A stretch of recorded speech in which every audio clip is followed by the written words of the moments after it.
Brigitte Lahaie, Sud Radio, c'est l'instant Sexy News. Eh bien, Bruno Martin, nous retrouvons Philippe Hoffmann qui nous parle tous les mercredis des ados. On aurait pu s'attendre à ce que vous parliez de certains ados, mais c'était peut-être un petit peu on en scabreux. parle beaucoup, hein. Oui, vous avez raison. Profitons plutôt de ces vacances pour parler des ados et des vacances, justement. Bonjour à tous. Alors voilà, ça y est, elles sont là, hein. Chacun attendait impatiemment la date fatidique, mission pro et scolaire accomplie, on peut partir, dormir, quitter les routines, découvrir, jouer, se faire plaisir. Chacun a sa conception des vacances selon ses moyens, ses habitudes, ses envies.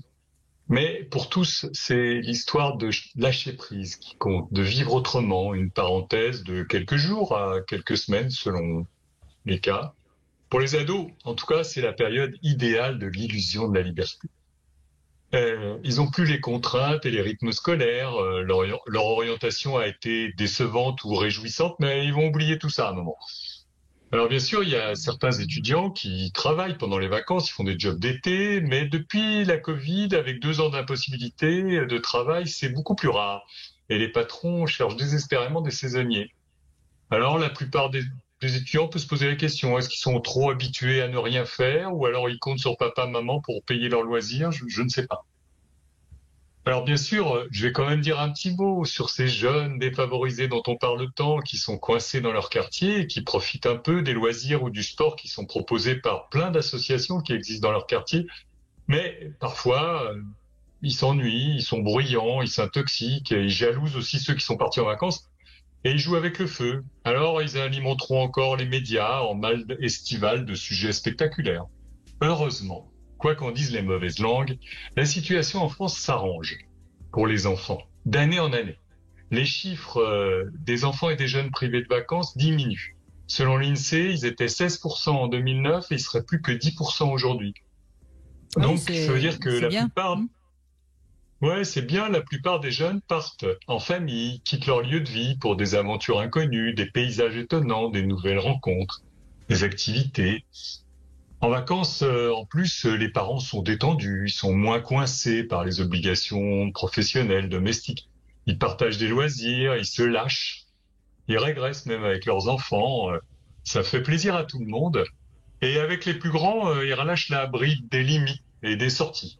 D'ailleurs, il y en a beaucoup qui en profitent, qui traînent le soir, qui fument, qui prennent un peu d'alcool, qui font parfois un peu râler leurs proches. Mais enfin, une chose est sûre, c'est qu'ils ont envie d'être ensemble. Où qu'ils soient, à la campagne, à la mer ou ailleurs, ils aiment être avec les autres ados et ils se retrouvent tous et ils se dévoilent sans a priori. Ils sont plus contraints de revêtir leurs habits urbains ou d'afficher leur classe sociale.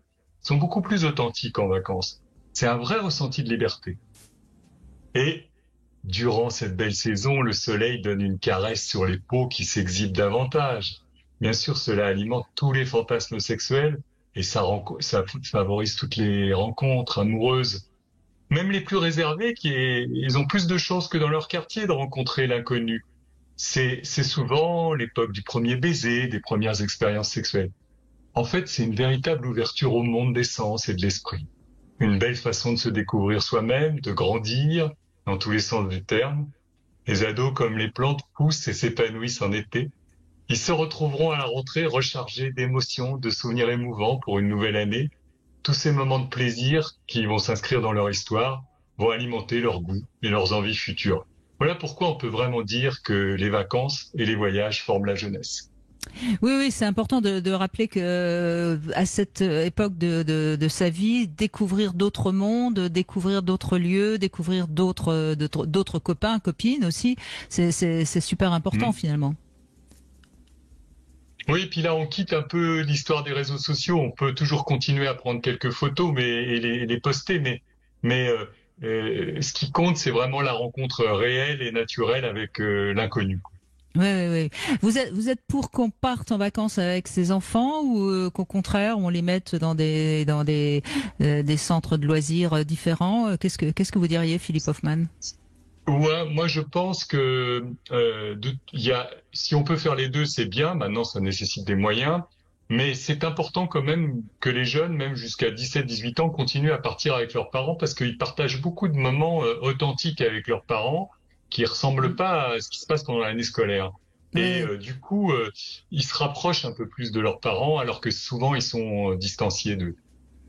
Alors, il y a aussi la question du préservatif. Qu'est-ce qu'on fait? On le glisse dans leur sac à dos ou on en parle clairement? Non, mais il faut en reparler. De toute façon, il faut pas avoir Bah honte oui. de passer pour un vieux con quand on est un parent. Donc, il faut en reparler. Voilà, ou les donner avec humour. Tu en fais ce que tu veux, mais enfin, tu vois bien à quoi ça sert. Bon, etc., etc. Mais effectivement, il faut rappeler des mesures de protection parce que ils vont faire des rencontres amoureuses, ils vont avoir des expériences sexuelles un peu diverses et variées. Et donc, il faut un peu se protéger. Et évidemment, c'est important de le rappeler. Bruno Martin voulait réagir à ce que nous a dit Philippe Hoffman. Globalement, je suis sur la même ligne, tout à fait. C'est vrai que c'est vraiment une période extraordinaire de liberté, les vacances. C'est là où en fait on va retrouver toutes les sources qui génèrent le désir et le plaisir, nouveauté, Mm. diversité, surprise, voire même certains interdits qu'on peut braver. C'est tout ce qui génère notre désir en réalité, et puis la découverte de l'inconnu. Bon, voilà. Alors, c'est vrai un petit sevrage progressif, c'est bien par rapport aux enfants. C'est-à-dire que, bon, au début, évidemment, on les emmène toujours en vacances. Ensuite, un début de liberté avec des horaires, des moments particuliers qu'on leur laisse vraiment en toute liberté. Et puis après, ben, ma foi, il y a leur envol. Voilà, c'est progressif. Je suis Mm. entièrement d'accord. Eh bien, merci Philippe Hoffman en tout cas. Et puis, bonnes vacances à tous alors. Merci. Oui, bonnes vacances à tous et surtout à tous les parents et à tous les jeunes qui vont profiter de ce moment exceptionnel et qui va rester dans leur mémoire. Merci Philippe.